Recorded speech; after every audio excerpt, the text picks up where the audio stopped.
రోజు విచ్చేసిన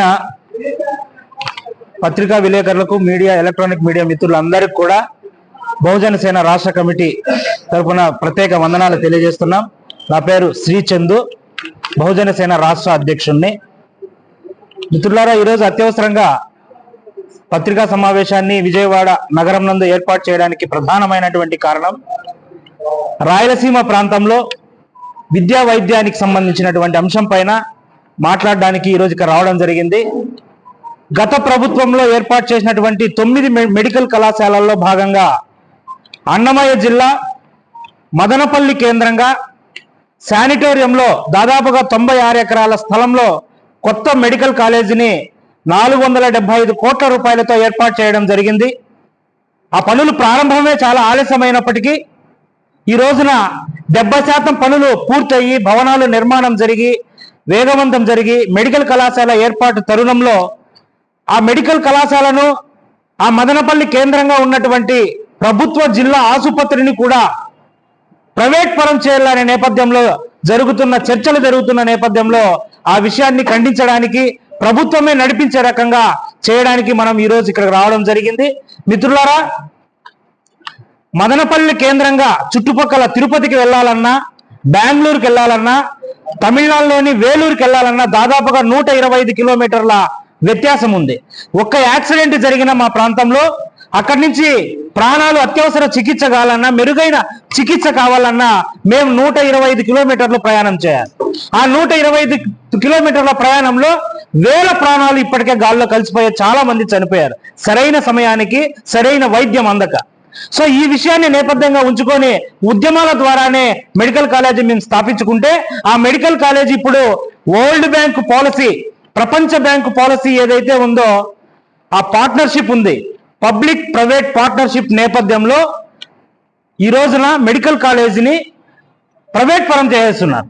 ప్రైవేట్ పరం చేయడమే కాక గతంలోనే ఎంబీబీఎస్ సీట్లు కూడా అక్కడ మెడికల్ కాలేజీలో ఫస్ట్ ఇయర్ తరగతులు ప్రారంభించడానికి 70% పనులు పూర్తి చేసుకొని అదే రకంగా అదే రకంగా అక్కడికి లెక్చరర్లు కూడా ఇంపోర్ట్ చేసుకొని లెక్చరర్లు కూడా అక్కడ కేటాయించి ప్రభుత్వము తరగతులు ఈ సంవత్సరం ప్రారంభించాల్సిన నేపథ్యంలో ఇలాంటి కూటమి ప్రభుత్వం వచ్చిన తరువాత వెంటనే అది ఎందుకు పనులు ఆపేశారో, ఏ ఉద్దేశంతో పనులు ఆపేశారో అర్థం కాని అగమ్య పరిస్థితుల్లో ఈరోజు ఏర్పాటు చేయడం జరిగింది.